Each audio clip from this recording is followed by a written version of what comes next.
Hey, Slater Crusaders, America's the greatest country in the world. Thank you so much for being here. So latest is that Biden is now up 1,200 votes in Georgia. And Trump was up this morning, 18,000 in Pennsylvania, and now he's down 6,000. So that's Biden is up by 6,000 in Pennsylvania, and still 4% remaining in Philadelphia County. So that lead is probably going to grow. Trump is trending well in Arizona, right? He got 58% of the ballots that were released in Arizona last night. So he could pull out in Arizona, but it doesn't matter if he loses, even Georgia, certainly Pennsylvania. The hope for Trump in Georgia is military ballots. Also they're not going to really announce him the winner, which is surprising. I'm surprised by this. This is the NBC News decision desk guy. Check this out. Any more insight? Yeah, I mean, Georgia. Yeah, I think Georgia is just not a callable race right now. It is just going to be so close. I mean, Biden may go up just a little bit, but it doesn't meet our standards. It is going to be a race that's going to be, I think a check mark probably won't go in there for a couple weeks. All right. Oh. It's literally tied. Now, again, if Biden wins Pennsylvania considerably, then Georgia doesn't really matter, but Georgia will come back into play because the two senators have to have a runoff. I think it's January 3rd or so. So sorry for everyone in Georgia. You got to put up with this and have another campaign for the next month or so. Good night. The last hope right now for Georgia, if this even matters, are the military ballots. So far, 17,000 military ballots have been received. There's 8,000 military ballots that were requested that have not been returned yet in Georgia, but they have to be returned today in order to count. So, I mean, what are the chances that Trump gets, are 5,000 military ballots magically going to appear today? I doubt it. But again, it doesn't matter if Pennsylvania keeps going in that direction. Let's address voter fraud and where I'm at with this and how I'm trying to think this through. So first of all, I'm a big believer in Hanlon's razor. Hanlon's razor says, never attribute to malice that which is adequately explained by stupidity. So the counting of the votes is done by people who range from people who are making simple mistakes, right, that anyone can make, to people who are completely inept, just in life. Like, you think these are like the best of the best people who are counting? These are like minimum wage workers from I don't even know where counting these votes, right? So you're gonna have just human error and lots of mistakes. And I think that explains a lot of things in life all the time, right? And people tend to very quickly go to the conspiracy theory or the malice, and mostly it's just stupidity. There was one county, I think it was in Pennsylvania, where I forget even which candidate, but someone had 5,000 votes and someone had 1,000, and whoever entered it flipped it. And they put him in the wrong spot, and then they discovered it and they flipped it back or whatever. But is that malice or is that just someone making an honest mistake? I don't know, right? So that's my kind of knee-jerk always with something, is to give the best of intentions, assume the best, and attribute things to people's stupidity more so than malice. Okay, so that's over there. Also, I believe that whatever can be rigged will be rigged. If something can be corrupted, it will be corrupted. That's number one. Number two, when something has stakes that are as high as this election is to a Democrat, right? Remember, to the left, Donald Trump is Hitler. Donald Trump is Hitler. There's this hypothetical question that every philosophy class asks. If you could go back in time, would you kill baby Hitler? Okay, right. That's real for the Democrats, right? They hate Donald Trump, as we know. Do you not think they would do everything possible to make sure that Trump didn't win again? Do you really think that the Democrats would just be like, well, let's see what the people think? I don't know. So that's the second ingredient. The third ingredient is the intentional increase in the very corruptible mail-in ballots. The intentional increase of the very corruptible mail-in ballot process. Here in California, for over a decade, the left has been wanting to move to mail-only ballots. Only mail-in ballots. So they don't even have in-person locations at all. That's been a pipe dream from the left for a long time, particularly here in San Diego, oddly. And because of COVID, we're able to push that forward way faster than they're even planning on doing it. The problem with that is obvious, right? It's easy to ballot harvest. It's easy to go to nursing homes and have everyone fill out their ballot. And then people in California can drop off as many ballots as they want without any personal connection to the actual voter on those ballots. California's been pushing this for years. And again, they got their excuse to really fast forward with COVID. 11 states in this election automatically sent out ballots to everyone, which is crazy.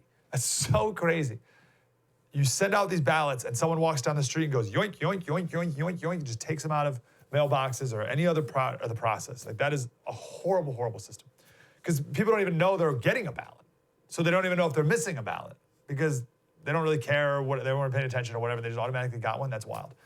Terrible system. It's got to stop. 14 states automatically sent out mail-in ballot applications. And in nearly every state, you could request a mail-in ballot for any reason whatsoever. COVID-19 was a good enough excuse. There were only 5 states that required an excuse beyond COVID-19 in order to get a mail-in ballot, which is how it should be. It was Texas, Indiana, Tennessee, Mississippi, Louisiana. Those are the only states where you needed an excuse in order to get a mail-in ballot, which is the way it should be. So here's where I am right now. What can be rigged will be rigged. That's the first. Second, the stakes couldn't be higher to the left. And then third, mail-in ballots are so easily corruptible. How about this quote right here? Absentee ballots remain the largest source of potential voter fraud. Who said that line right there? Absentee ballots remain the largest source of potential voter fraud. That was not Donald Trump. That was a bipartisan 2005 commission on federal election reform chaired by Jimmy Carter. It's the largest form of voter fraud. There's no doubt about that. No doubt about that. And I love this line from the president in his speech that he gave yesterday. Lots of litigation, even beyond our litigation. There's tremendous amount of litigation generally because of how unfair this process was. And I predicted that. I've been talking about mail-in voting for a long time. It's really destroyed our system. It's a corrupt system. And it makes people corrupt even if they aren't by nature. But they become corrupt. It's too easy. They want to find out how many votes they need, and then they seem to be able to find them. They wait, and then they find them. And you see that on election night. We were ahead in vote in North Carolina by a lot, tremendous number of votes. And we're still ahead by a lot, but not as many because they're finding ballots all of a sudden. Oh, we have some mail-in ballots. It's amazing how those mail-in ballots are so one-sided, too. I know that it's supposed to be to the advantage of the Democrats, but in all cases, they're so one-sided. The line was in the middle of that. He said, the mail-in ballots, it makes people corrupt, even if they aren't by their nature, but they become corrupt. It's too easy. That's such a philosophical line. That's so good. I'm gonna say it again. Mail-in ballots make people corrupt, even if they aren't by their nature, but they become corrupt. It's too easy. I think that's right. People can so easily convince themselves that any corrupt thing they would do involving this is justified. Because again, they're doing it to get rid of Hitler in the White House. And it's just too easy. Here's my final point for now. We're gonna get to David Harsanyi and John Phillips today. I got some advice for the president moving forward. I need to see proof from the president's team, ASAP. I need proof of widespread voter fraud, not some grainy video on Twitter without any context and perspective. And right, I don't. That's not going to do it, right? For conservatives, when we see like a police shooting or something, and we just see a grainy video for 30 seconds, we demand more. Right? I demand more out of these videos than just whatever I'm seeing on Twitter right here. I demand more than just some stories about a Sharpie or something, or just a couple votes here or there of fraud. That's not what we're talking about here. I want something so rock solid hard of fraud that I can grab it and take it to the Supreme Court with confidence. Something that's so blatant that the state legislature of Michigan sees it and says, oh man, the results are fraudulent. And it's so obvious that they have to overturn the results of the election and have the state legislature elect their own electors for the electoral college. That's the bar that needs to be met. And I'm ready to go to war, but I need something to go to war with. Now, I'm not giving up. I'm just saying until we get that, I'm standing by. I'm ready. Because don't think that the Dems wouldn't do whatever it takes. And again, here, let me say this. The CIA interferes with foreign elections all the time. All the time. LA Times back in 2016, they ran a story from a political scientist. His name is Don Levin. He's from Carnegie Mellon. And he calculated that the U.S. has interfered in 81 foreign elections from 1946 to the year 2000. He's interfered in 81 foreign elections, all the way ranging from a military coup, right? So like an extreme military coup operation, to funding the election campaigns, disseminating misinformation or propaganda, training locals of one side on get out the vote techniques, helping one side with their campaign materials, making pronouncements or threats in favor or against one of the candidates, providing or withdrawing foreign aid. 81 times this guy calculated America's done that. And there's plenty of examples that we can give through, but we don't have time right now. I'm gonna play this audio here. Remember this audio, right? Remember this moment you first heard this audio if you've never heard it before. This is 2006. Hillary Clinton, she was a senator at the time. She was running for re-election in the Senate. She was speaking to the Jewish press in New York. This is from a 45-minute tape, 45-minute interview. The background is that Palestine recently had an election, and Hamas won 74 of the seats over the U.S. preferred political party, which I think only won like 54 of the seats. Here's Hillary talking about it. Have troubled me deeply. I do not think we should have pushed for an election in the Palestinian territories. I think that was a big mistake. And if we were going to push for an election, then we should have made sure that we did something to determine who was going to win. Isn't that amazing? So that's what we've done around the world. That's what Hillary was talking about. She wasn't even Secretary of State then. She was just a senator. And we're supposed to believe that there could never be any funny business here in America. Never. It would never happen. I can believe it's there. I need to see it quickly. Now, here's the worst part of all. If there was large-scale fraud, and we had it, right? We got the video, we have whatever it is. If you walked into CNN or New York Times headquarters with hard evidence, with the audio, with the video, with just blatant proof of fraud, would they run it? And if Fox News ran it, would anyone else believe it? If the New York Post ran it, like they did with the Hunter Biden story, would the social media companies even allow anyone to post it? And that's the most disconcerting thing of it all is it's hard to trust anyone. Even if there was blatant fraud, would anyone even know? And that's the biggest problem of all. That's how low our trust levels are right now in our institutions. We're at the point where no matter how bad the fraud could have been, we'll probably never even know, even if it's blatant. And that's the real problem. And if you're a Democrat and you disagree with everything I've said so far, I just played the audio, I don't know what you want me to say about that, but even if you're a Democrat and disagree with everything I said so far, and you think this fraud accusation is overblown, you know that that part's true about the media. David Arsani coming up next. So 1 week ago, gold was at 1869, and right now it's at 1955. So it went up $86 in a week. The chaos, the uncertainty, it's now just starting. Very few times in our history has there been chaos like this. And Donald Trump's not gonna roll over. That's something we're gonna talk about in a little bit. Donald Trump's not gonna just be like, okay, I lose. So there's more to come. I'm trying to think of times in our history. Obviously, the Civil War. 1876 was a ridiculous election. We didn't know who won for a long time. 2000, obviously. The Supreme Court case wasn't until December 13th.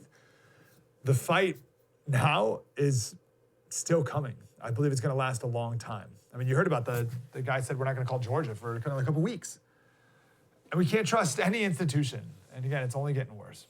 When institutional trust is down, gold goes up because nothing has ever been as universally valued in every culture for all time like gold. And then on top of that, especially if Biden wins, talk about hedging your bets here, right? If Biden wins, we're gonna see more lockdowns. The economy will not like President Kamala. And as the value of the dollar plummets, as we keep printing more and more money, that's what's really gonna make gold skyrocket. Chaos makes it go up a little bit. Value of the dollar going down makes it shoot through the roof. It's not too late, right? So don't be like, oh, it went up 86 bucks, it's too late. No. Forget about that gain last week. You're still at a good time. There's plenty of room to grow. So who? Patriot Gold Group. I assumed that buying gold would take a long time or be like this whole process. You have like background checks or something. It takes 2 seconds. Call them up. Any questions you have about gold whatsoever. And then when you want to sell it or if you want to sell it, no fees when you sell it back, which is pretty awesome. But keep it forever. Who knows what's coming? Patriot Gold Group, 1-800-798-4260. Give them a call now. Do this, 1-800-798-4260. Get gold or silver in your hands right now. PatriotGoldGroup.com.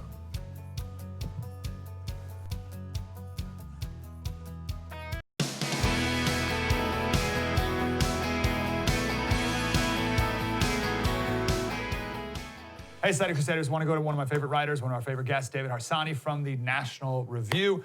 David, where is your head at right now? What topic are you speaking of? Yeah, right. Yeah, with next year's NBA draft is the. Well, I'm a Knicks fan, so my head is nowhere there. But I will say that I guess broadly speaking, I think that it's going to be very hard for the president to, win this thing, and there really are, I think, very few paths to even think about that now that Georgia is probably gone, and I think that so that's number one. I think the president lost this race probably from what I've seen. I mean, obviously, I could see someone has evidence of sort of mass cheating or something like that. But to turn a statewide race, you're talking about probably 100,000 votes, things like that. So unless I see something like that, I'm completely willing to change my mind, obviously. But I think what's maybe lost a little bit now is that this was a great election for Republicans all the way down, underneath Trump. I mean, Trump lost in the middle of a pandemic and a massive economic shock. And, and he's Trump. And so he has a lot of, he's an eccentric candidate to begin with. But all the House, Senate, state houses, the Republicans have done amazing things, broadening their appeal to Hispanic voters, Black voters, and Jewish voters, and Muslim voters. The people who sunk Trump were probably white middle-class voters who didn't like how he handled coronavirus. That's pretty amazing. This is not how I expected the election to play out, because I trusted pollsters again, but that will be the last time. Yeah, that's right. What's interesting is no one's happy right now, it seems, right? I think because of, I don't even hear Democrats spiking the football or celebrating on anything, right? Or am I missing that? No, I would say I'm pretty happy, to be honest. I mean, I think I don't listen. I was rooting for Trump because I think he deserved to win, especially because I thought he did a much better job than I had anticipated and things like that. I'm not a big fan of him personally or anything like that. But right now you have Joe Biden, and he is in a terrible spot if he wins the presidency. He cannot do anything. If he tries some bipartisan bill after, some kind of coronavirus relief bill, after that, the left will kill him if he does anything bipartisan. Even if the Republicans lose the Senate by 1 seat or something like that, you're not going to have any Green New Deal. You're not going to have any gun bans. You're not going to have any kind of progressive legislation. There's just no way that Manchin and these other people who win in Georgia and elsewhere are going to start blowing up the filibuster or passing crazy bills. They need to hold those seats. The House has the slimmest majority for any party since the 30s. So I'm not even sure if that bill's there. Yeah, depending on a few races. But it's a very slim majority. And everyone thought Republicans were going to get killed in the House. I just think he's in a tough spot. And there was no enthusiasm for Joe Biden. I mean, he was just the anti-Trump vote. And they coddled him and they sequestered him so that no one could see, hear his gaffes and see the things that he says. I just don't see that working out that great. Now, the economy is going to rebound and all that, so maybe he'll benefit from that. But I just don't see it being. I think Democrats are also in for kind of a civil war between progressives, as we saw yesterday, and their more moderate candidates in places like Pennsylvania and elsewhere. So I think the Republicans had a very good day. So actually, let's speak about that infighting between the left, right? So you have the AOC wing, and I don't even know what you'd want to call the other wing, like the more moderate wing of the Democratic Party or the more liberal wing, maybe, just like Mensheviks and Bolsheviks. That's a good way to do it. So do you contrast that to maybe unity in the Republican Party, or is that even kind of a pipe dream too? I think there will be more unity in the Republican Party. Listen, all this can change with one event or one thing, but right now I think you're going to have a very angry Trump base who feel like they have an election stolen from them or whatever. They'll be angry. And you're going to have other more moderate Republicans who are just on down ticket people, senators, this and that, who are in good positions. There's a slight kind of like populist economics wing and another, types like myself who are much more free market oriented. I think that there's problems potentially there, but nothing like the progressive AOC wing and the moderate wing of the Democratic Party. We just went through a racial reckoning, right? I mean, everything was about race for months. Everything was about identity politics. Everything was about white supremacy. And Republicans expanded their minority vote. So I feel like they're in a much better position to make inroads. And I quickly should say, too, that Trump's economic populism, which I'm not a huge fan of, has opened up places like Wisconsin, Michigan, and Pennsylvania to be battleground states. I think that's something to think about. Now, you might have, Georgia might be a battleground state as well, and maybe Arizona. So, there's a trade-off there. But I think Republicans are in a better position today than they were 2 or 4 years ago. Yeah, and I definitely see AOC coming out and saying, Pelosi, if we were more on the left, if you were further progressive, then we would have won these seats. And I see that being a civil war within, as you mentioned. To walk me off the ledge here a little bit, when it comes to a Republican ever winning the White House again.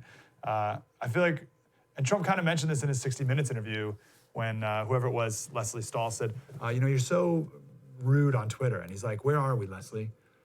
Where are we? We're in the White House, all right? Like, this is what it takes to win as a Republican. You have to be like the most famous person in America, arguably, as Trump was before the election in order to win. Like, could someone like a Josh Hawley or a Dan Crenshaw or just like a little outside of the box politician ever win the White House and captivate the American people like Trump did? Yes, I think so. I mean, I'm 50 years old, and ever since I've been following politics since I'm small, little guy, my dad was into it. I've been hearing how Republicans and demographics say that Republicans can't win again because they're going to lose white voters and this and that. It's never come true. Republicans keep winning the presidency. I think it will be slightly harder because you have big states like if you lost Texas, which they didn't, then you would be finished. But they didn't lose Texas, so it's very hard to answer that question in the sense that I think that the presidency is the most removed from the everyday politics of person. Right? That's more of like a virtue signal vote. Whereas your local guy, you care about your zoning and your taxes and things like that. And the more gridlock there is in Washington, the less policy will matter. It will be more of a vote for the Pope, right? Or something like that. Yeah. So I don't know is the answer, but I don't think you need to be Donald Trump to win the presidency. Joe Biden is the opposite of Donald Trump in many ways, right? I mean, sort of like a weird, cranky game machine, but there's no definitive policy, that he's not a populist in the same way. He believes anything, that's popular. So he's kind of the opposite of Trump in many ways like that. But yes. I don't know. I guess I'm thinking it through as you asked. I don't know, but for me, gridlock is fine. And if they can keep winning the Senate, I think that's exactly the organic sort of pushback that the founders envisioned when you had the sort of setup we have now. And that's A-okay with me, even though the left is going to continue to push to destroy counter-majoritarian institutions like the Senate and the Supreme Court. And that, I think, is the big fight, at least from my perspective. Great point. And I love your point about owning even the state houses and local, Races. Republicans are doing very well there, which is obviously encouraging. Good. That's really important because of redistricting next year. So if they had lost 12 can you explain that to me? I hear people talk about that. Can you explain the redistricting? Because I hear people say like, even in the Congress, like the redistricting is bad for Pelosi in 2022. Can you explain that? Well, the states, are in charge of their own redistricting as far as census comes out, and you have to redistrict your state. Democrats call it gerrymandering when Republicans do it, but just redistricting when they do it. And so now you have Republicans. I don't know the exact numbers off the top of my head, but it might be 30-something, right? Republican states, run states. They took back the New Hampshire state house, and they might be in running for Arizona, but they were supposed to lose like 13. I think Cook reports said they were going to lose like 12 or 13 in a blue wave possibly, and they didn't lose any, not one. Pennsylvania, they run Pennsylvania. They will be redistricting Pennsylvania. These are huge victories that people don't really think about, but they're important for the next 10 years. Very good. I'm grateful for that. I'll take any victory I can today. About 45 seconds. What does the president need to do today and this weekend in order to, win the narrative at least? I mean, not say crazy things like that he can't prove. I think I would say this: he has every right to challenge through the courts any of these supposed, instances of fraud or whatever, and people should allow him to do that. That's his right. And the idea that he's stopping people from voting by investigating things, like that is nuts. He has every right to do it. He shouldn't say that things are stolen that aren't, but that's the way he is, and he's not going to change. He's been the same way from day one, and that's how it's going to be. But in the end, I think the courts will look at these things, and then we're just going to have to accept the election as it is. He did a lot of good for the Republican Party in the long run, it turns out, and I think that's going to be his legacy, at least on the right. Yeah, well, no President Hillary Clinton. We can always hang our hat on that at least. David Arsani, I'm always grateful for your reasonable thinking, but I really needed it today. Literally last night I was like, oh good, we're going to talk to David Arsani tomorrow. I need his sensible thoughtfulness. Appreciate you. Everyone follow him on Twitter, David Arsani, and of course, National Review. Thanks, David. Thank you. We'll talk about owning the narrative coming up next and the importance of that. True story. Mike Slater, spread the word.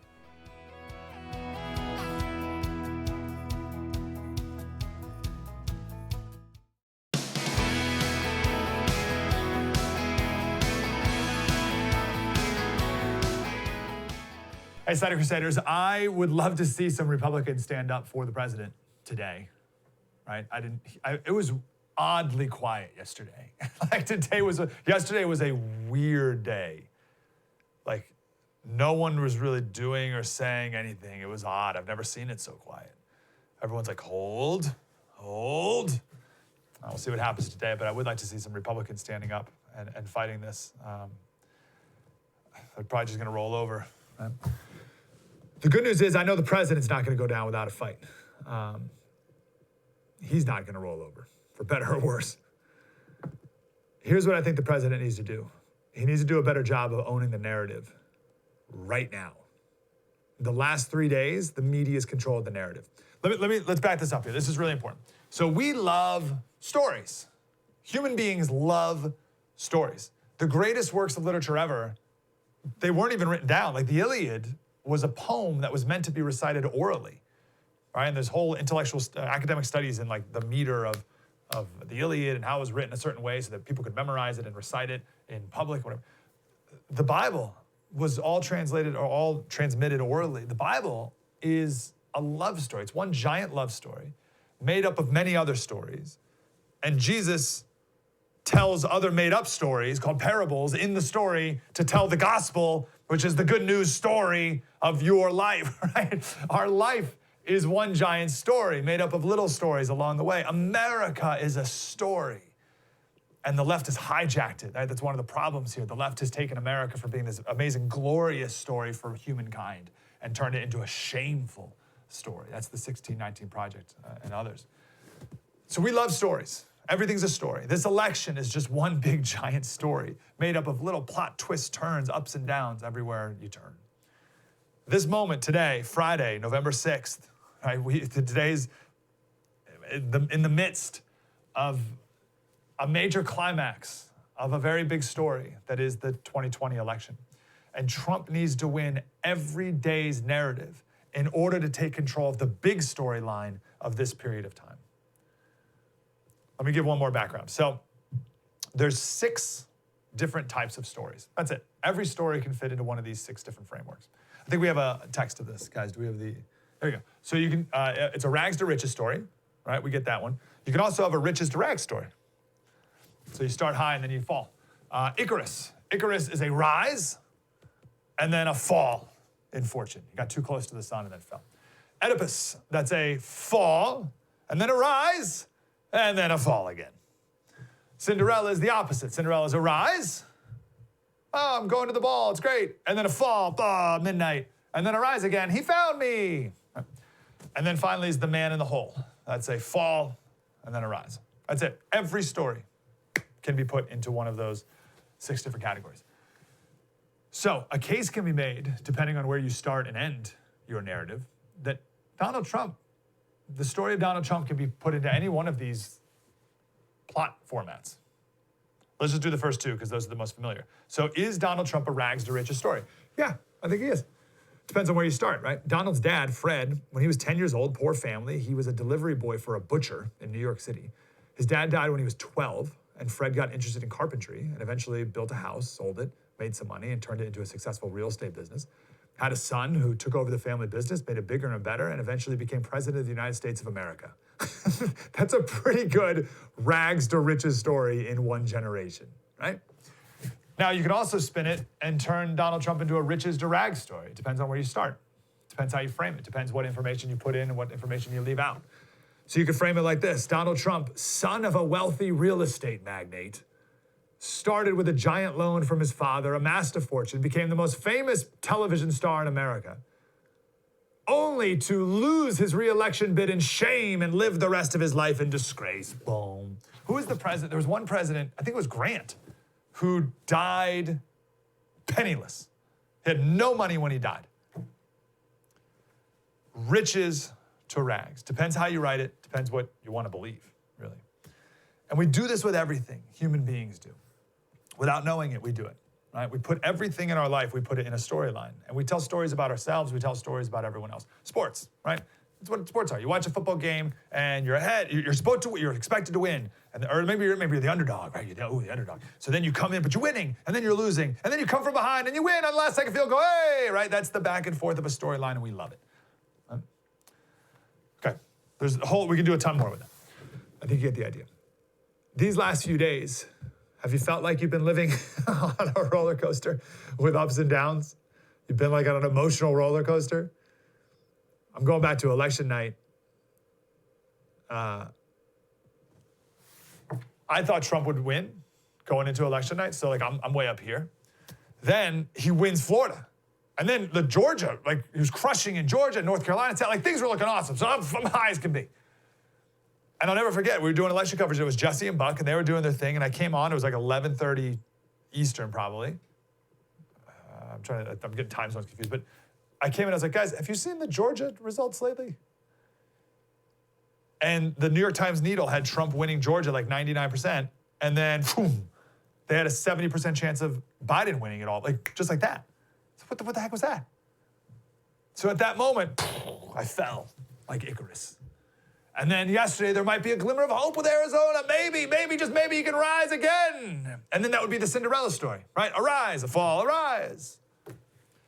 And Trump would come up victorious and triumphant. So that was the storyline that I was living in these last few days. My wife has lived in a different story. She's much more pessimistic about things she likes, right? So whether it's Trump or the Cowboys, right? Every time the Cowboys play, we're going to lose. Oh, we're going to get crushed. We're going to lose. All the way until the end of the game. Hey, we won, right? Same thing with Trump. He's going to lose. So, and then there was hope that maybe he was going to win. So she had a rags to riches story, right? He's going to lose. Oh, maybe win. And now, who knows? But yesterday there was quite a cliffhanger for her and for all of us. Okay, anyway, enough of that. I share this because Trump needs to own the storyline. And he hasn't these last 3 days. Don't let the media write it. Someone's gonna write it, right? Either the media's gonna write it or each individual person's gonna write it. Trump needs to be the one to write it. This is why Trump won in 2016. He owned the media narrative. Every single day he owned it. And every single person, whether it was in the Republican primary or Hillary, had to respond to what he was doing. He would say something, he would do something, and everyone else had to respond to it. And he sucked the oxygen out of the room, and Jeb Bush couldn't say anything about anything else that he wanted to talk about because he was only asked about Trump. Trump owned the narrative. Back in 2016, we did a whole conversation about the OODA loop. It's a whole long story, but it's about fighting, being a fighter pilot, observe, orient, decide, act. And the point is, whoever does that quickest wins because you're on the offense and everyone else is on the defense. Trump needs to do that now. He's responding, or he's silent. Really, I mean, we played a speech he gave like late, and then it was like, I'm trying to think what time it was. Maybe before like 7 or 8 o'clock Eastern, maybe. He gave that speech. It's like, whoa, it's way too late. The whole day was gone at that point. You missed a whole day to write the narrative. I don't even think it matters what the story is. It just has to be something so that the whole country can be watching the same thing, as opposed to everyone making up their own. Trump needs to be on the offensive here. And I don't mean by just like throwing accusations everywhere. That's not what I mean necessarily. He just needs to be the one who's setting the tone and setting the narrative. Make sense? He needs to be framing public opinion on this, because if he doesn't, the media will. And the media is obviously going to frame it as Biden won and Trump's whining and trying to steal it. Trump needs to own the narrative and make it seem like the Democrats are the ones who are trying to steal it from him. I'll leave here with Darren Beatty. He said the Trump campaign and Donald Trump himself must tell the public what is happening. There's an effort to steal the election. Again, to me, it doesn't even matter what the story is. You just got to come up with a story. There's an effort to steal the election, but Trump already won, and he's going to fight to solidify that victory. That means not conceding any of the Democratic Party's lies about what is happening. The right must project strength and confidence and a fierce determination to fight the Democrats every step of the way. Whatever the narrative is, Trump needs to set it. No more waiting to give a speech until 8 o'clock at night today. Step up, GOP. Own the narrative. Lead the way. True story. Mike Slater. Spread the word.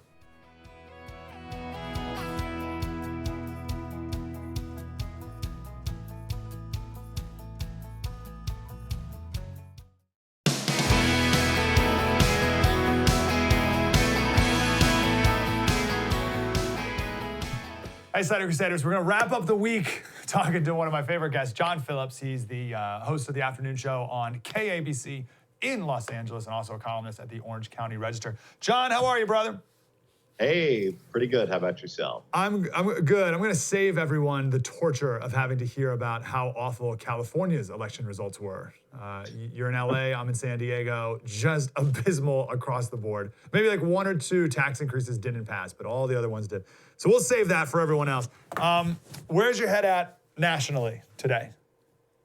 Well, you never want to lose the White House, and there are still opportunities with lawsuits and that sort of thing. But it wasn't all bad news. You look at some of these congressional races, and Democrats were telling themselves that they were going to win huge numbers in the House of Representatives. They were going to win the Senate.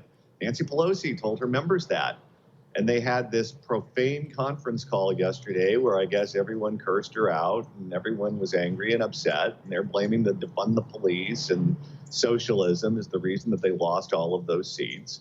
And Republicans in Congress will have a stronger hand of cards. I would also say that the numbers in and of themselves don't really tell the whole story.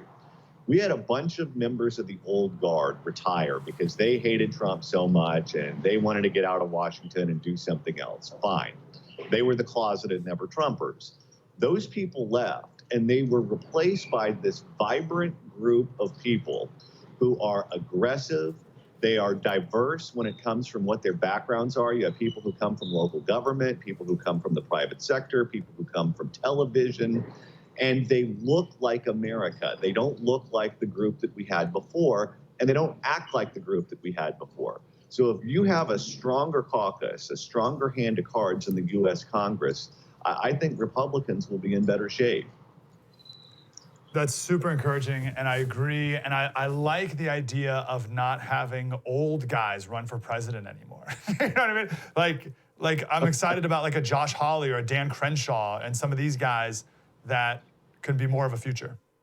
Yeah, although now that Republicans. Joe Biden will be commander-in-chief, as it appears, at least he'll be eligible for pre-boarding on Air Force One. So what do we do moving forward? What does this new Republican Party do? Well, You know, we we've can't go ahead. nominate people like John McCain and Mitt Romney. That party is gone. We're a populist party. We're a party that has people who are not eager for foreign wars. It's a party who wants to defend the border. It's a party who doesn't want to give away the store to China. And future nominees, future candidates have to reflect that thinking. And if they don't, they will lose. You look at the numbers, just the raw totals of what President Trump garnered this last cycle, and it's above and beyond what candidates in the past were able to generate. Now, I mean, Joe Biden did the same thing on the Democratic side. He really drove up the numbers. But if you want to see a repeat of this, if you want to see Republicans excite the base the way that Donald Trump did, you can't go back to that old way of thinking. Yeah, I'm trying to think of any policy that Trump had that the new Republican Party or moving forward Republican Party wouldn't also embrace. Right? I mean, maybe China, but no, I think all of his policies were probably winning policies for Republicans, right? Well, yeah, but I mean, go back and look at the old guard. John Boehner was not on the same page as Donald Trump on any number of those subjects. George W. Bush was not on the same page. I mean, look at the Never Trumpers who left.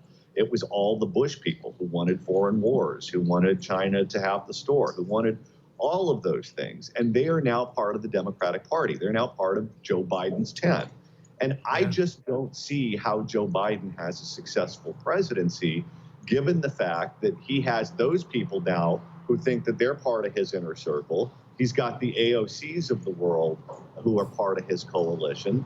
And he's got Republicans running the U.S. Senate. I mean, it's going to be a disaster for him.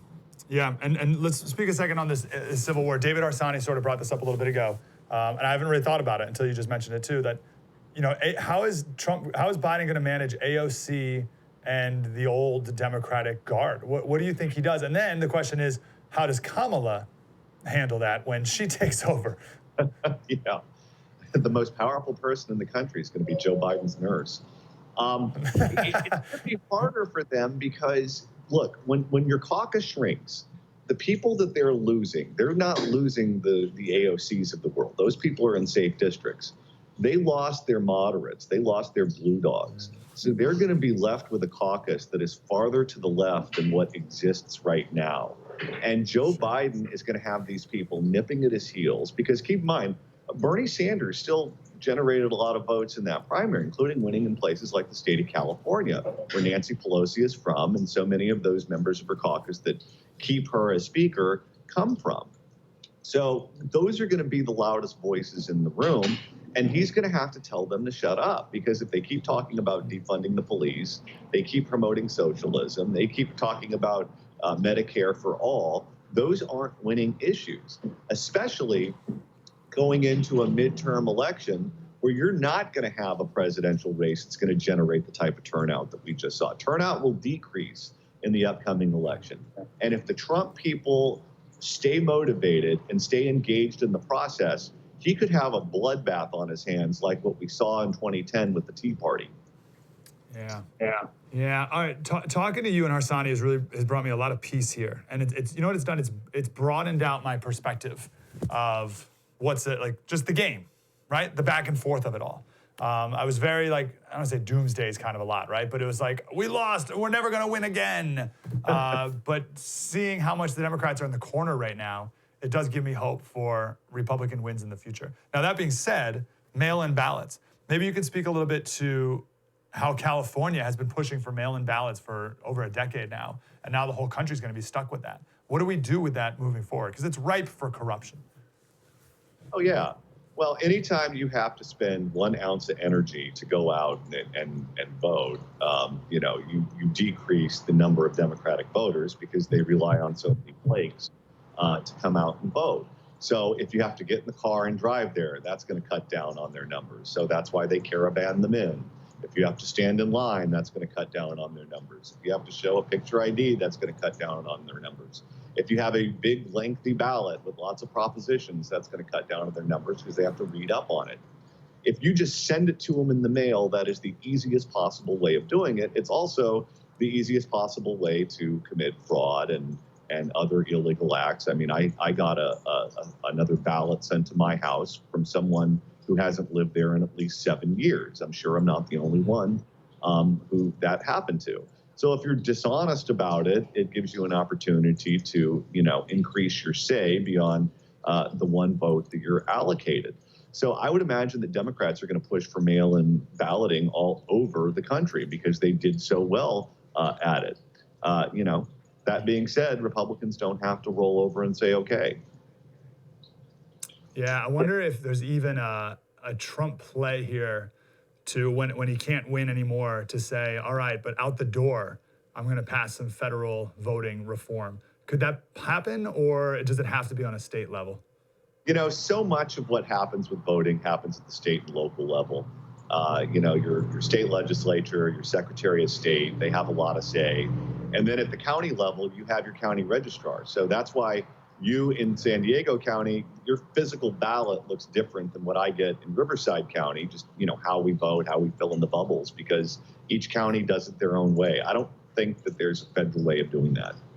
Yeah, but as we talked about Arsani, the state houses are controlled by Republicans, most of them. Yeah. Even in these swing states, so. Yeah, they won more state houses, and they picked up a governor's seat in Montana. So that is all going to affect redistricting. And also keep in mind, the huge spike that we saw in Democratic voters happened in big cities. They got killed in the rural parts of the country. They got killed in the suburbs.